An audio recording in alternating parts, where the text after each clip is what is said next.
Hello, I'm Ben. Welcome to the channel.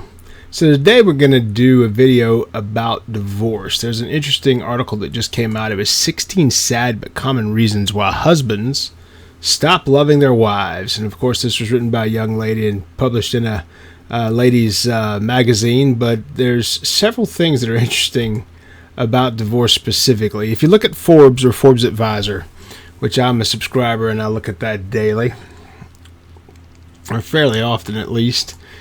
And in the Forbes Advisor, it has key statistics and stories around trends and what's going on. So when you look into key divorce statistics from this year, 2024 rather, it says, and it's using 2022 as a start point, a total of 673,989 divorces and annulments occurred across the U.S. that reported to the statistic, and only 45 states reported. During that same year, 2,065,905 marriages occurred, with the U.S. marriage rate up 6.2% per 1,000 people in 2022. Far more people get married over the course of each year than get divorced. These divorce statistics show what happens to marriages that end, when and how couples decide to end them. So how many marriages end in divorce? The famous statistic that half all marriages end in divorce is false. It's a bit of exaggeration because the majority of first-year marriages, only 43% are dissolved. Second and third marriages actually fail at a far higher rate and are what drives that statistic up, with 60% of second marriages and 73% of third marriages ending in divorce. So see, it's that second and third marriage that are actually driving the overall divorce statistics up in the country, which is why you shouldn't listen to that if you're planning on getting married.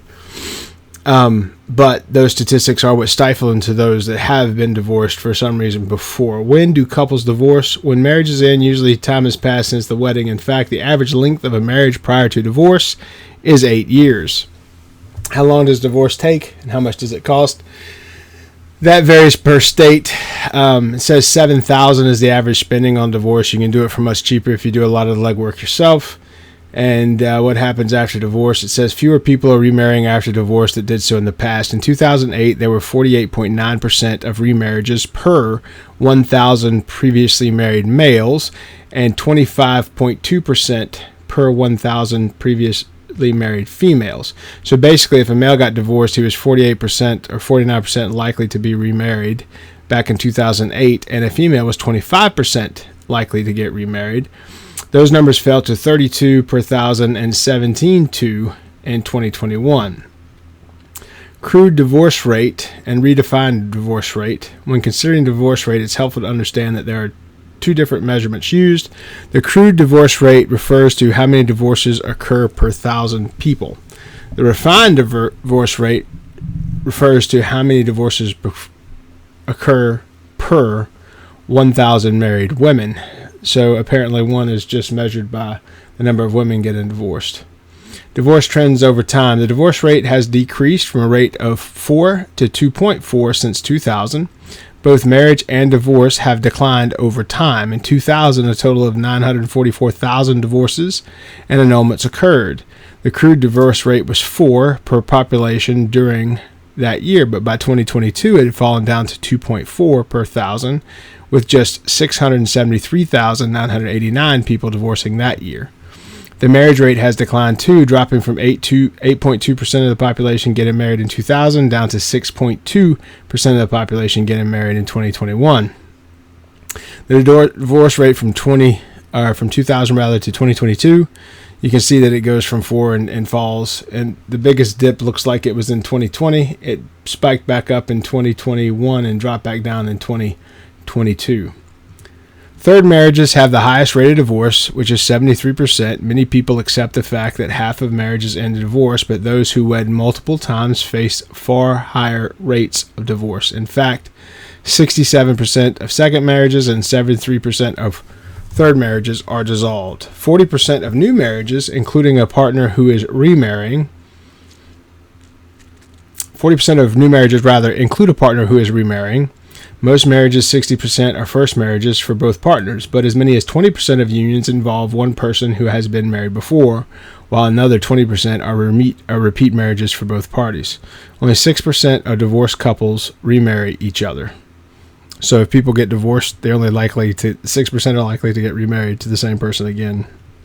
Divorce is a final legal end to a marriage, but divorce statistics show that couples sometimes want to be married again to each other after formally dissolving their union. I know a couple people that have done that.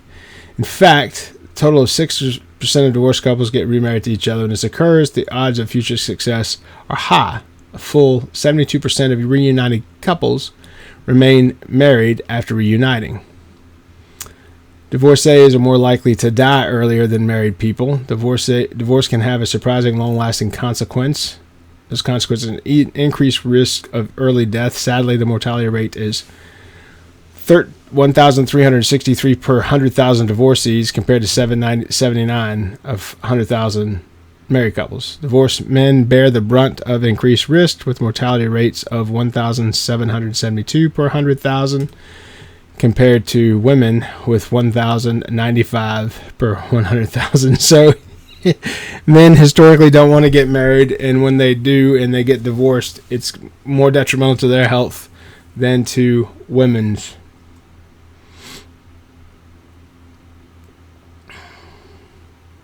It talks about gray divorce. That's when people are older. So outside or older than 50, gray divorce is a term used for those that end marriage at 50 years of age or older. When late divorces occur, women pay the heavier price. Women experienced a 45% decline in their living standards after a gray divorce, with living standards defined by comparing income to needs. By contrast, men experience just 21% decline. Women are more likely to pay a financial price when a marriage ends because they are more likely to compromise or limit their careers due to homemaking responsibilities. Well, obviously, this is old because there's not. I mean, I guess if they're over 50, that's a possibility, right? The majority of divorcees own their home. Decisions about the family home is most contentious when marriage ends. Property settlement is determined. This is a common issue to be resolved. 53.4% of people divorced in 2022 co-owned their homes. Couples who live together before marriage are more likely to divorce. That's a new statistic I haven't seen before. As of 2018, a study showed that cohabitation before marriage was associated with lower risk of divorce in the first year of marriage, but higher risk thereafter. Among those who lived together before engagement, 34% of marriages ended in divorce. By contrast, just 22% of couples who waited until after marriage or engagement to cohabitate ended up dissolving their union. So wow, it's roughly 12% more people that lived together before marriage got divorced. That's an interesting statistic. Having friends who are divorced increases your risk of divorce. This is a fact. The marital stability within a couple, social network, also plays a role in whether their union will last. That's pretty pathetic. So back in the day, the married couple was the central unit of a family. And it's gotten to the point now where people's social structures include more people outside their marriage. That's not how God intended. When you talk about marriage, couples who have friends who are divorced have a 75% increase in the risk of their marriage ending. Even couples with 2 degrees of separation from divorce will still have a 33% greater risk. Because of this link, some sociologists believe divorce is a social contagion, and I agree with that. So when you talk about divorce, if you look at one partner that comes from a divorced family and one that doesn't, typically that's going to lead to divorce. In the most stable families, if both partners come from a background where both families, put marriage first and are in the marriage to last, typically those people are raised to engage around marriage appropriately and can make that last a bit more. It says the largest reasons for divorce is lack of commitment is the most common reason for divorce. Marriage is not always easy. It requires both spouses to be dedicated to their union and serious about making it last every single day. I've said that on the channel before. This is why it's not surprising that lack of commitment could spell disaster for a couple. In fact, 75% of individuals and couples cited lack of commitment as the reason of their divorce. This was the most common cause of marriage ending, exceeding even infidelity. 60% of divorced couples cited infidelity for the reason of their divorce. 60% said that unfaithfulness was the reason their union ended. When the marriage is supposed to be monogamous and one party fails to fulfill this obligation, trust can be lost and the marriage may be irretrievably broken. I agree with that. I think if someone cheats, they will always cheat. So if that happens, it's my opinion that you get divorced. And there is a biblical standard for that. It says that if there's a woman, if somebody in the marriage breaks the marriage vows because of fornication, then you should write them a letter of divorce. Even though some Catholics and such teach that there's no divorce in the Bible, there absolutely is. It's in Deuteronomy. You can look in the law, and the law says that it has several different reasons to write someone a notice of divorce or a document of divorce, and infidelity is one of those. Domestic abuse prompts divorce 24% of the time in cases. So domestic abuse is next. The final straw causing divorce is the most commonly infidelity, domestic violence, or substance abuse. Basically, incompatibility and money issues are among the top reasons for divorce, so that falls next. 58% of couples report arguing and excess conflict. 45% of divorcing couples indicate they married too young. It's the biggest, stupidest reason people get divorced. They think they missed out on something, and instead of trying to live that life together, they go and try to do it individually with a bunch of single friends or pre-divorced friends. That's why you have a ton of women in their 40s and 50s right now that are divorced and don't know how to change that fact. 38% of people reported financial problems drove the divorce calls. 66% of men and 74% of women think their partners should have worked harder to save their marriage. Over 70% of couples repeat not understanding the realities or stages of their marriage. Divorces rates by states. Let's see. The states with the highest divorce rates are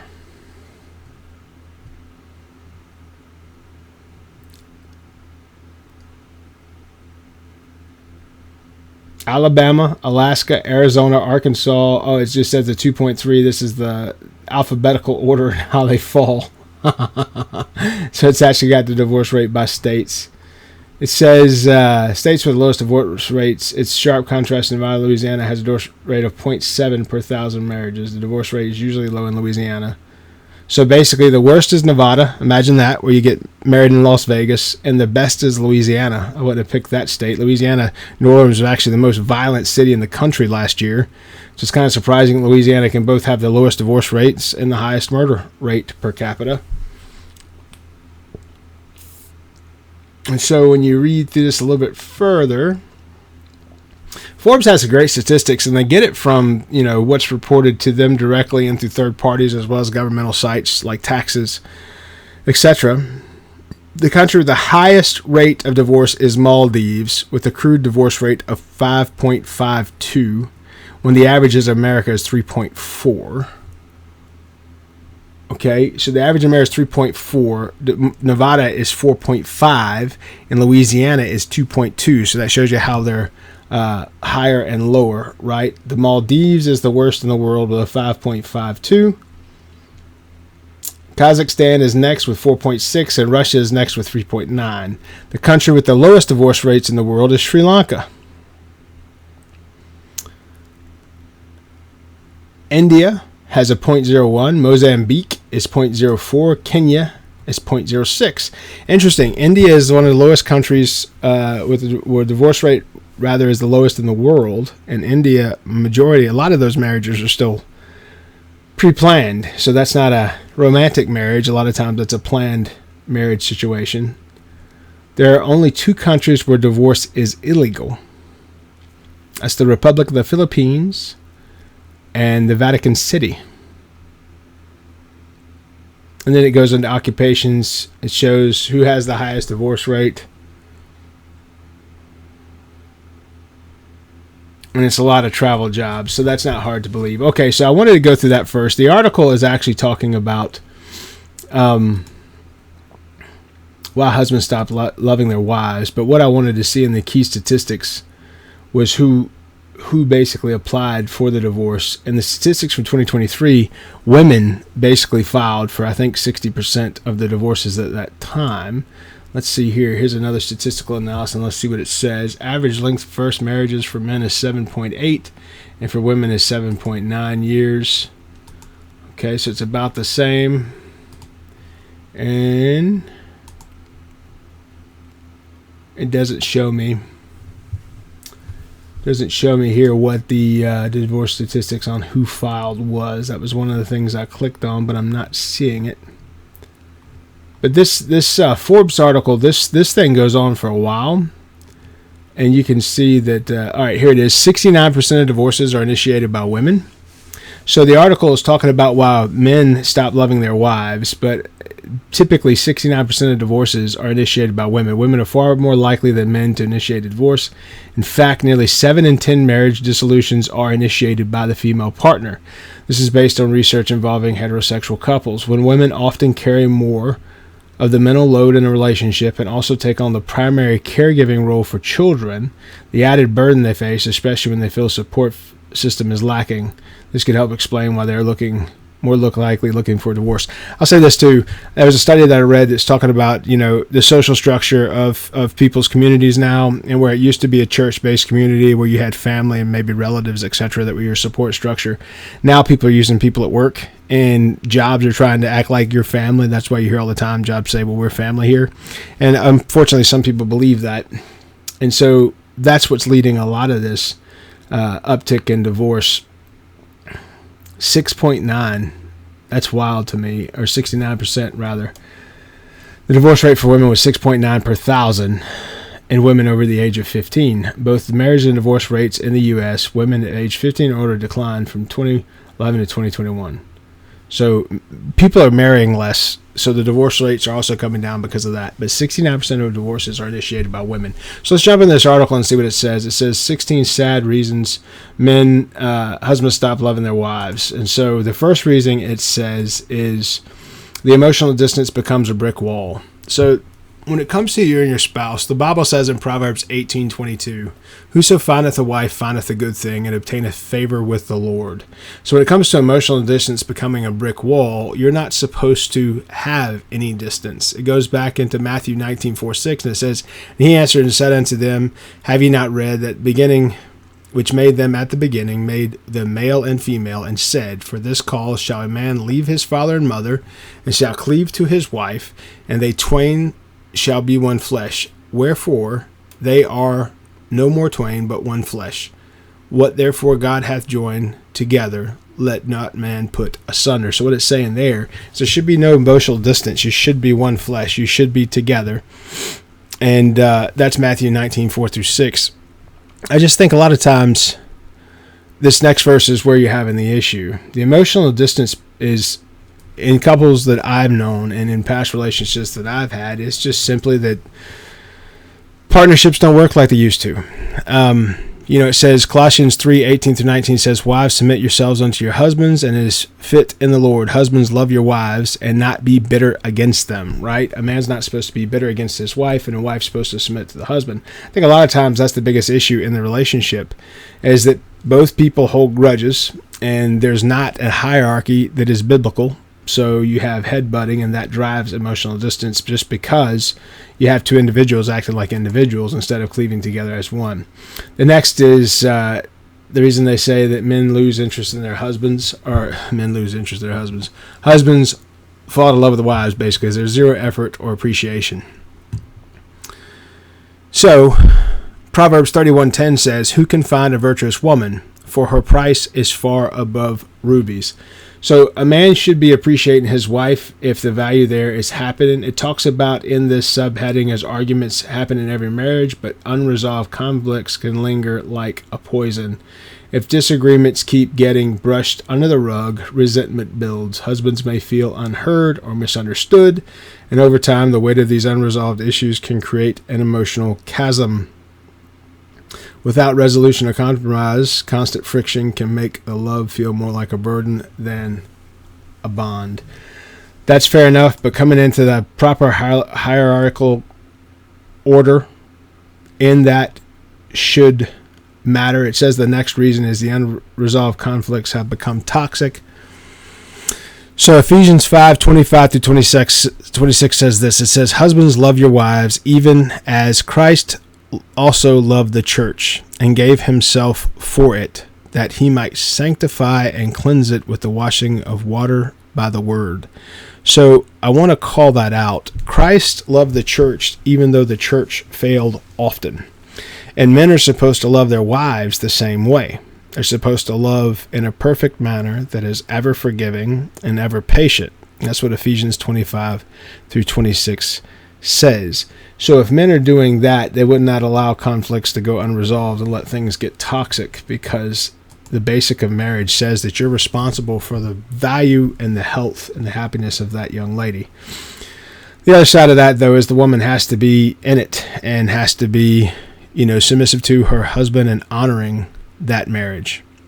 Marriage is honorable in all, in the bed undefiled, but whoremongers and adulterers God will judge. That's Hebrews 13:4. In this situation, in marriage as a whole, there's no space for one to be stepping out on the other. And I said that at the beginning of the video, and I said this in other videos about marriage, is that marriage is real simple. You just make your vows, and every day you live up to them. And every day you choose those, and you put that ahead of everything else other than God. God comes first, marriage comes second, everything else comes after that, and that's how you make that work. The fourth reason they say that husbands fall in love with their wives is the physical intimacy has dried up.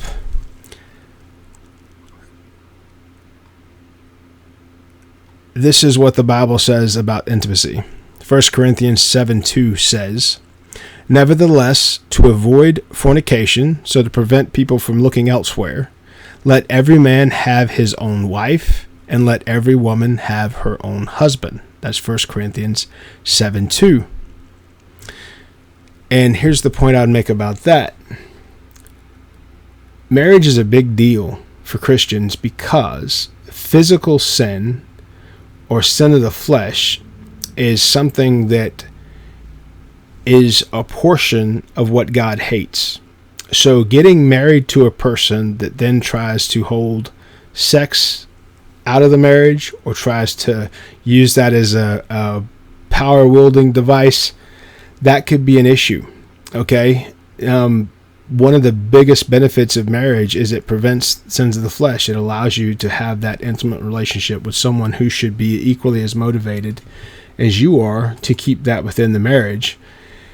And if that's working appropriately, then hopefully the rest does what it should as well. But at the end of the day, intimacy is a part of marriage, and it is biblically sound to say that it's expected to be part of the marriage, and that it should not be avoided or withheld.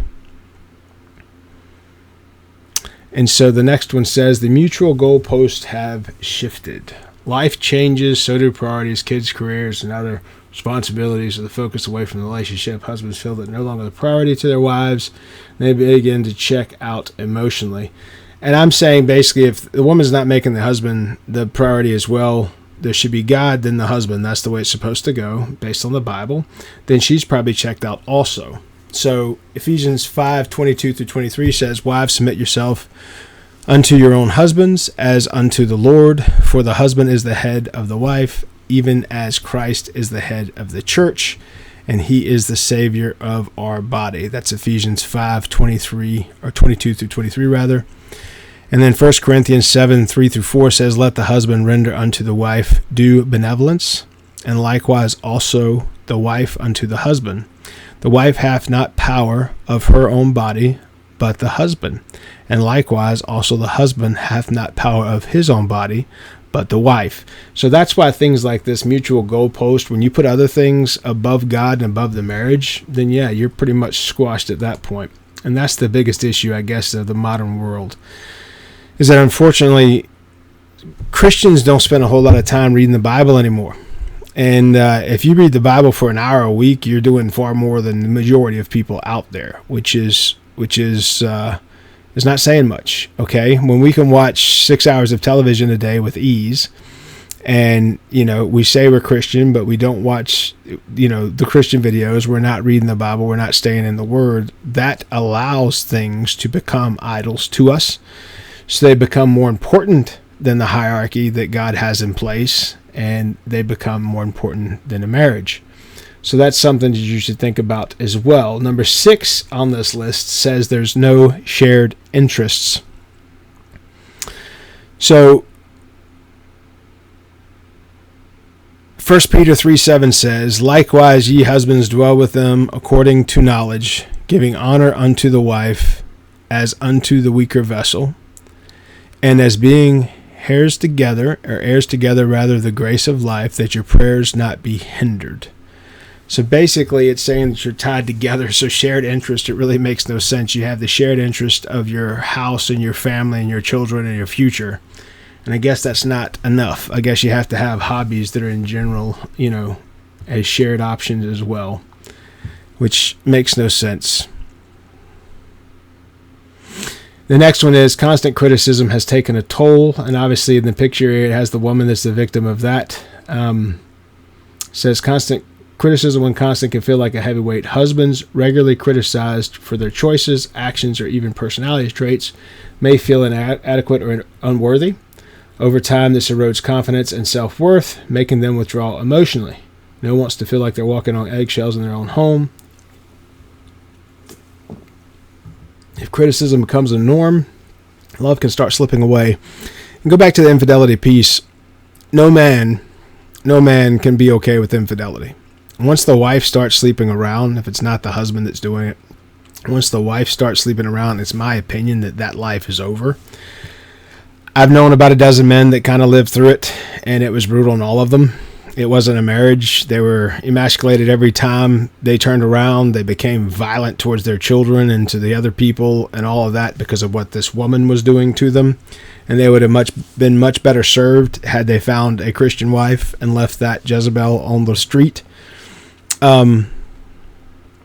Because if you're going to be dedicated to the wife and to become one flesh, which Ephesians 5:31 says, for this cause shall a man leave his father and mother, it's telling that the man's supposed to leave his family behind, take up the wife and her family, and be their caretaker now, and shall be joined unto the wife, and they shall two become one flesh. So when your wife is not sticking to those vows and passing that around to all the other folks, that's a lack of self-control. So 1 Corinthians 7:5 says, defraud ye not one the other, except it be with consent for a time, that ye may give yourselves to fasting and prayer, and then come together again, that Satan tempt you not for your incontinency.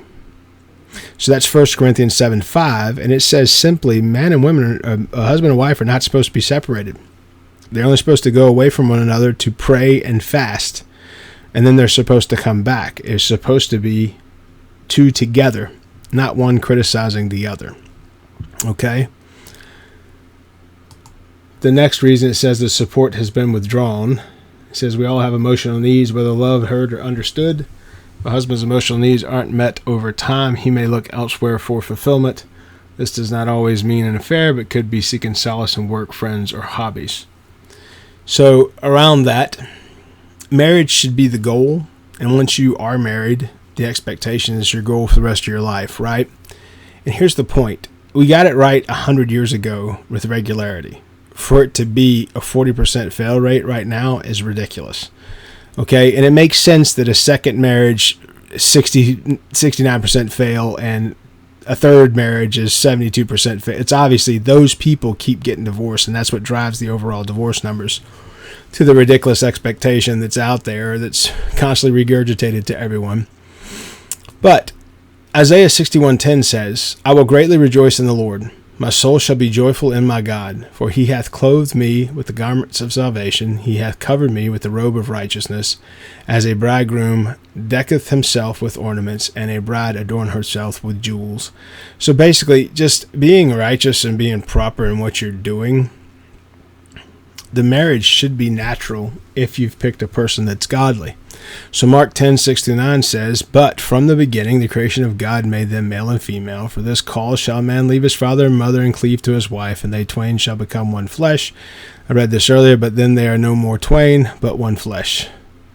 What therefore God hath joined together, let no man put asunder. And the next piece, when it comes to support, before destruction, the heart of man is haughty, and before honor is humility. That's Proverbs 18:12.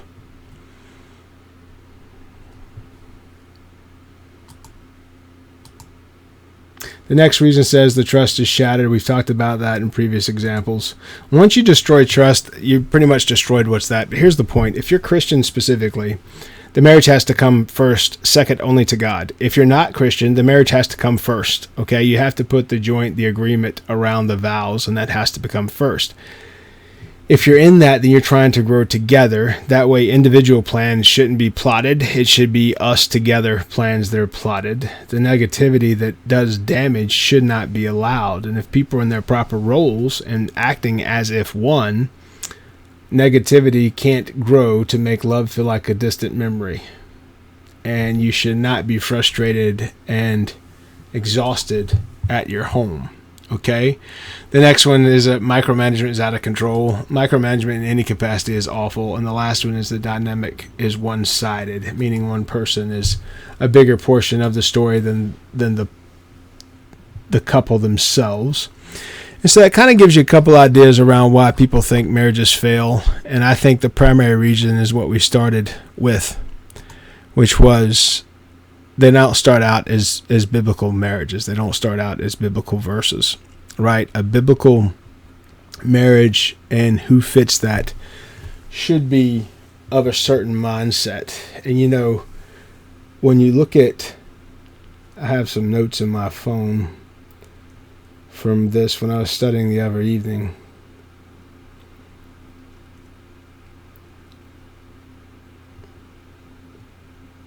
So in the Bible, it tells you to be free to do what you want. You should be saved, spirit-filled, sanctified, submissive, suffering, and thankful. If you are these things in the sight of God, then you should be able to do what you want because you're living within God's will. Okay? Psalms 37 verse 4 says, "You delight in the Lord, and he will give you the desires of your heart." So if one person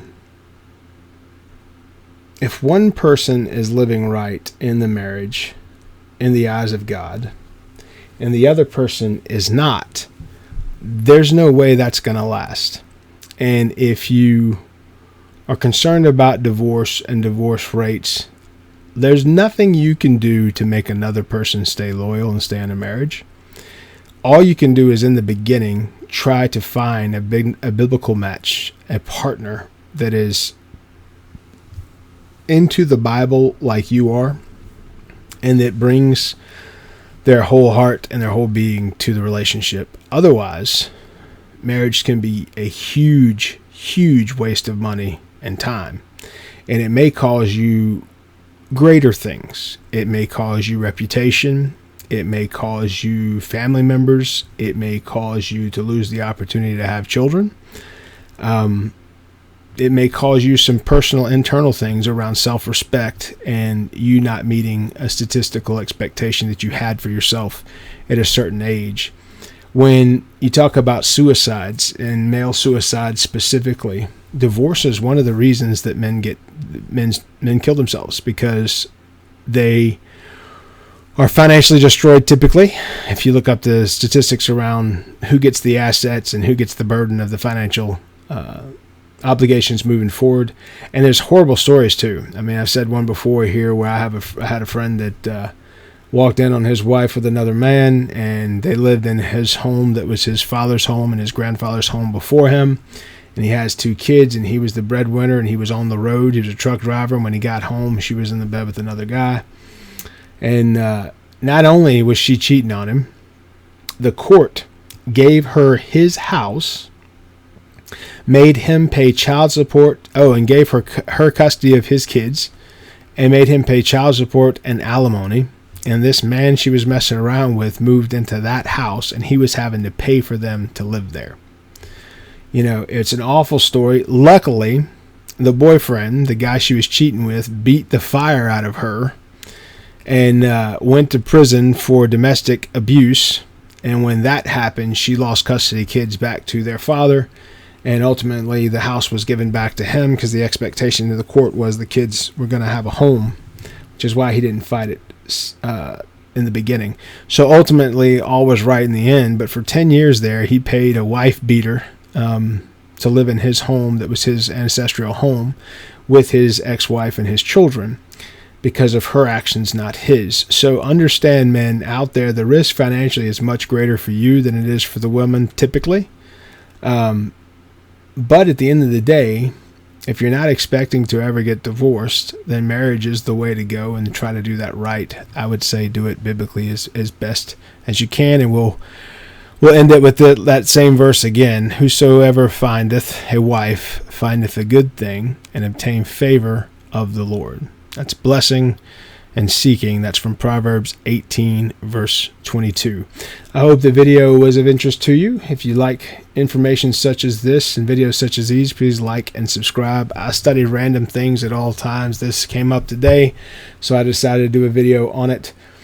I am glad that it had some highlights in there about the proper information on divorce, and the fact that America is not the worst place in the world to get married. You know, that marriages are happening less and less commonly, but so are divorces, and that the majority of divorces are coming from the second and third marriages of people who have already been divorced once or twice. So that should tell you that you can't really believe everything you hear. But if you're Christian, please keep it biblical. If you do that and you find a spouse in that way, I hope for you that it is true and will last as long as you live. And here's the point about that. In my age now, I've known a lot of couples that got together when they were in their teens and they're still married today. I've known people that waited until they were 35 to get married and got divorced 2 years later. So age is not the thing. Okay, so when people say they're leaving their marriage because they feel like they never got to live, that's just an excuse. At the end of the day, if you want to do marriage right, then you have a life together and you do that together. Please like, please subscribe. I'm Ben. Be good.